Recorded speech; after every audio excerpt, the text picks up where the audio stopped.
The incident and Earth's response. The galactic hegemony had ruled the stars for over 10,000 years. Comprised of 7 elder species who had mastered faster-than-light travel millennia ago, they governed with cold efficiency, categorizing newly discovered spacefaring civilizations into 3 tiers: potential allies, subjects, or threats. When their scout vessels first detected radio signals from Earth in the late 20th century, the classification committee barely spent 5 minutes before designating humans as a Tier 3 species, a potential threat to be contained and possibly eliminated. Humans remained blissfully unaware of this designation as they took their first tentative steps into space. By 2057, Earth had established research outposts throughout the solar system and sent their first interstellar probe toward Alpha Centauri. The Axiom research vessel, a privately funded scientific mission, carried 27 researchers and their families, including 8-year-old Ellie Kaplan, daughter of astrobiologists Dex, Sarah, and Michael Kaplan. Ellie loved space. Each night before sleep, she would press her face against the observation dome, watching as distant stars streaked by. She kept a journal of her observations, meticulously documenting the shifting colors of cosmic phenomena with colored pencils her parents had packed for the journey.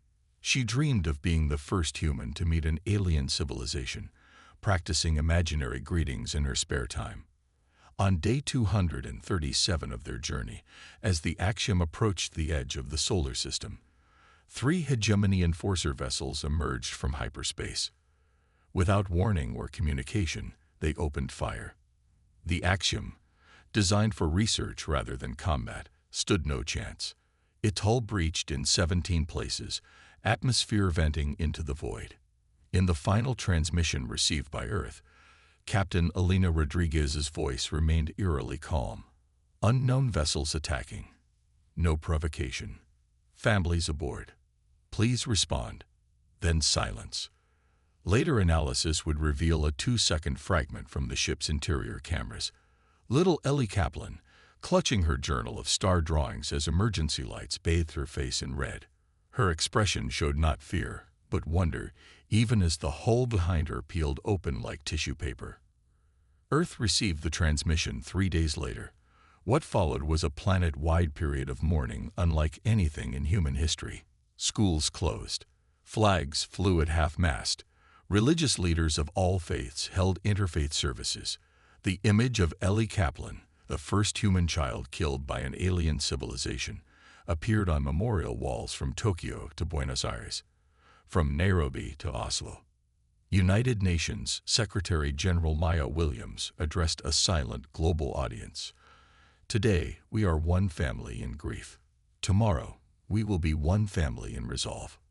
That resolve manifested first in the formation of the Earth Defense Coalition, an unprecedented union of nations pooling resources toward a single goal: ensuring humanity's survival.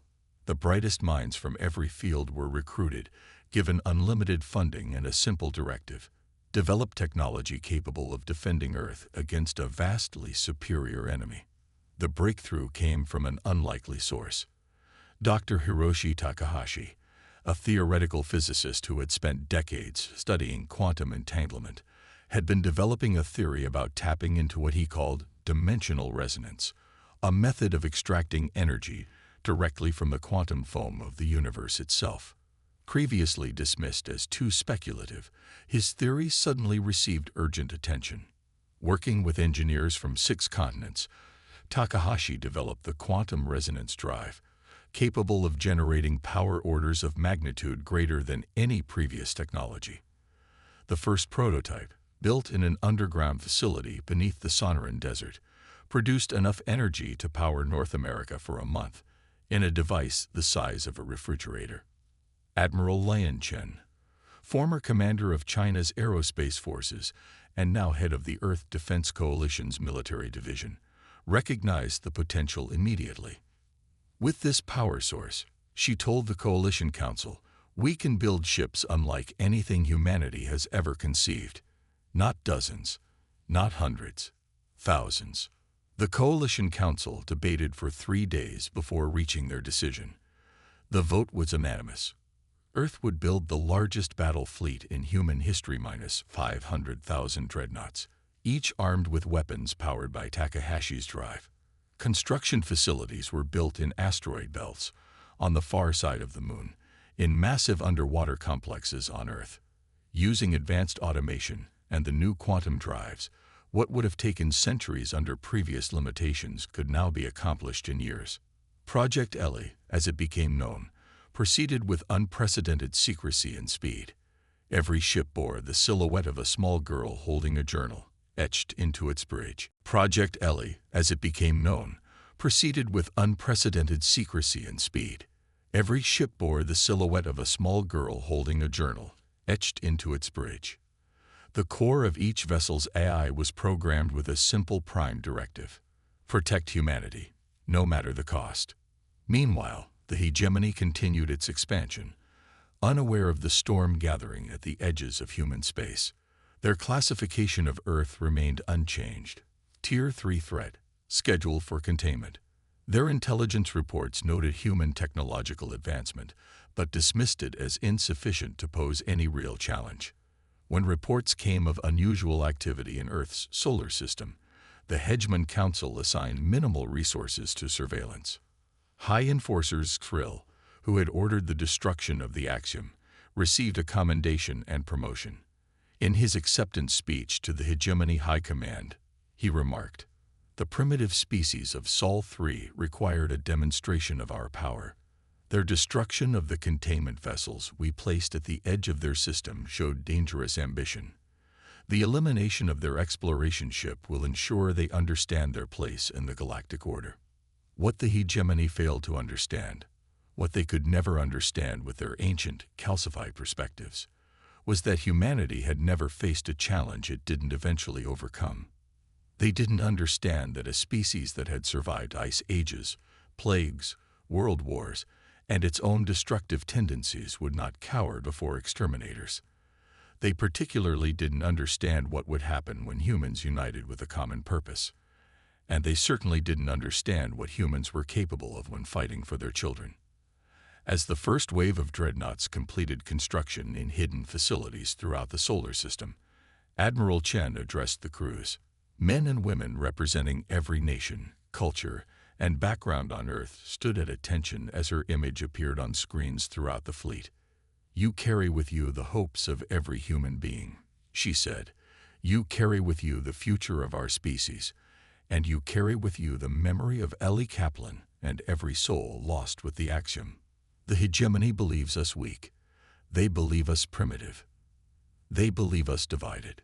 Today, we prove them wrong on all counts. Today, humanity takes its place among the stars, not as supplicants, not as subjects, but as equals who will be respected." Earth's fleet waited at the edge of the solar system, 500,000 ships in perfect formation, each a monument to human ingenuity, each a promise to a little girl who had wanted nothing more than to greet the stars with wonder. The quantum drives hummed with power beyond anything the hegemony had ever harnessed, and weapons no alien eye had witnessed stood ready. The hegemony was about to learn a lesson written in humanity's blood and bones. Never harm what humans love. Never underestimate what humans can create. And never, ever kill a human child. The Reckoning and New Order. The hegemony first detected anomalies at their outer monitoring stations. Unusual energy signatures rippled through subspace, causing momentary disruptions in their communication networks. Senior Technician Grawl dismissed these disturbances as solar flare activity from nearby stars. It was a fatal error of judgment. When Earth's fleet arrived at the hegemony frontier world of Nexus Prime, they emerged not in traditional formation but simultaneously at 500 strategic points surrounding the planet. The quantum resonance drives had given humanity something the hegemony had never achieved in 10,000 years: true three-dimensional tactical hyperspace control. Nexus Prime's defense commander, High Enforcer Vosnak, watched in disbelief as his sensor arrays registered ship after ship after ship materializing from the void. His mandibles clicked rapidly, a sign of extreme stress in his species. Impossible, he chittered to his subordinates. No Tier 3 species could build such a fleet. The energy requirements alone would. His words trailed off as the main view screen displayed the full scope of what they faced. The human vessels weren't just numerous. They were massive. Each dreadnought stretched nearly 2 kilometers from bow to stern, their hulls gleaming with a material that seemed to absorb rather than reflect light. And on every ship, visible even from a distance, was the silhouette of a small human child holding what appeared to be a book. "Open communications," Vosnak ordered, his voice steadier than he felt. "Inform the intruders that they have violated hegemony space and must withdraw immediately or face annihilation." Admiral Lion Chen's face appeared, her expression calm but resolute. "I am Admiral Chen of Earth's Defense Fleet. 3 years ago, your forces destroyed an unarmed research vessel containing civilians, including a child named Ellie Kaplan. Today, we have come for accountability." Vosnak's response was predictable, the arrogance of 10 millennia of unopposed dominance. "Your primitive species has overstepped. The hegemony rules the stars. Your fleet, impressive though it may be for a Tier 3 civilization, cannot stand against the combined might of the 7 elder races. Withdraw now, and perhaps your homeworld will be spared complete sterilization." Admiral Chen's expression didn't change. "You misunderstand, Enforcer Vosnak. We are not here to negotiate. We are here to demonstrate consequences." At her command, 100 Earth dreadnoughts targeted the unmanned hegemony defense platforms orbiting Nexus Prime. Quantum resonance cannons fired in perfect synchronization. There was no explosion, no dramatic flare, simply the complete molecular disassembly of structures that had defended the planet for centuries. One moment they existed, the next, they were clouds of component atoms. Panic erupted throughout the hegemony command. Emergency signals flashed across the galactic network. Tier 3 species, Sol 3 technological, advancement, severely underestimated. Immediate military responsibility required. The hegemony's response was swift but uncoordinated. Accustomed to overwhelming force against inferior opponents, they had never developed the tactical flexibility that had defined human military thinking for millennia. Battle cruisers arrived in waves, thousands of vessels representing the combined might of the 7 elder races. What followed was not the one-sided battle the hegemony expected, but a masterclass in strategic warfare.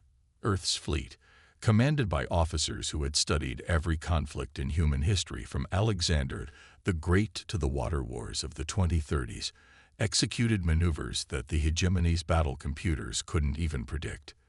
The quantum drives allowed Earth's ships to jump in and out of hyperspace within battle, appearing behind enemy vessels, firing, and vanishing before countermeasures could be deployed. By the 3rd day of the conflict, the hegemony had lost over 60% of its combined naval forces. Emergency sessions of the Hegemon Council turned from confident assertions of eventual victory to whispered contingency plans. The unthinkable had happened. A Tier 3 species had not just challenged the hegemony, it was winning. Grand Archon Skavala, supreme leader of the hegemony, finally recognized the existential threat they faced. In a secure transmission to Admiral Chen, she offered terms. The hegemony would recognize Earth as a sovereign power, establish diplomatic relations, and provide reparations for the Axiom incident. Admiral Chen's response was transmitted fleet-wide and to every hegemony world simultaneously. The terms of humanity are as follows. First, the immediate dissolution of the species classification system. All sentient species are to be recognized as equals. Second, the establishment of an interstellar concord with equal representation for all spacefaring civilizations. Third, those directly responsible for the Axiom attack will face justice under the laws of Earth. Fourth, the hegemony will release all subjugated worlds and species from control. These terms are non-negotiable. For the first time in 10,000 years, the hegemony faced an adversary who would not be intimidated, could not be outfought, and refused to compromise on fundamental principles. After 24 hours of internal deliberation, Grand Archon Kavala accepted humanity's terms. The formal ceremony took place on neutral ground, a terraformed moon orbiting a gas giant at the border between Earth and hegemony space. Representatives from all spacefaring species gathered to witness the signing of the interstellar concord. Admiral Chen, now speaking as Earth's diplomatic representative, addressed the assembled delegates. The measure of a civilization is not its age, nor its technological achievements, but how it treats others. Earth does not seek dominion over the stars. We seek partnership. We seek exchange of knowledge and culture. We seek friendship where possible and peaceful coexistence where not. But make no mistake, we will never again allow the strong to prey upon the weak, the old to dismiss the young, or the arrogant to threaten the peaceful. The Concord's first act was to establish a memorial for Ellie Kaplan and the crew of the Axiom. Not just a monument of stone or metal, but a foundation dedicated to fostering understanding between species, funding exchange programs for children from different worlds to learn from one another. On the one-year anniversary of the Concord signing, a delegation of calf children, a species that had been subjugated by the hegemony for 3,000 years, visited Earth. They brought with them artwork they had created, drawings of stars and planets, not unlike those Ellie Kaplan had sketched in her journal. Standing before the memorial in what had once been the United Nations Plaza in New York, they sang a song in their native language, which translated roughly as, "The stars belong to all who wonder." Dr. Sarah Kaplan, Ellie's mother, watched the ceremony with tears streaming down her face. Our calf child, no more than Ellie's age when she died, approached and offered Sarah a drawing. It showed a human girl and our calf child holding hands beneath a sky full of stars. "We learn about Ellie in school," the young alien said in careful English. "She wanted to meet us, and now we have met. We are sorry she is gone, but happy she helped make us free." Throughout human space, the silhouette that had adorned 500,000 warships took on new meaning. No longer merely a symbol of vengeance, it became a promise to future generations. Humanity had claimed its place among the stars not through conquest, but through the defense of a simple principle, that every child, regardless of species, deserved to look to the heavens with wonder rather than fear. In hegemony historical archives, the conflict became known as the Awakening War. In human records, it was simply called Ellie's Promise. And among the former subject species now finding their way as equal members of the interstellar concord, humans became known by a name that would follow them for millennia to come: the children who grew up. Would you like me to provide any specific SEO-optimized titles or descriptions for this story, as requested in the original document? RetroClaude can make mistakes. Please double-check responses.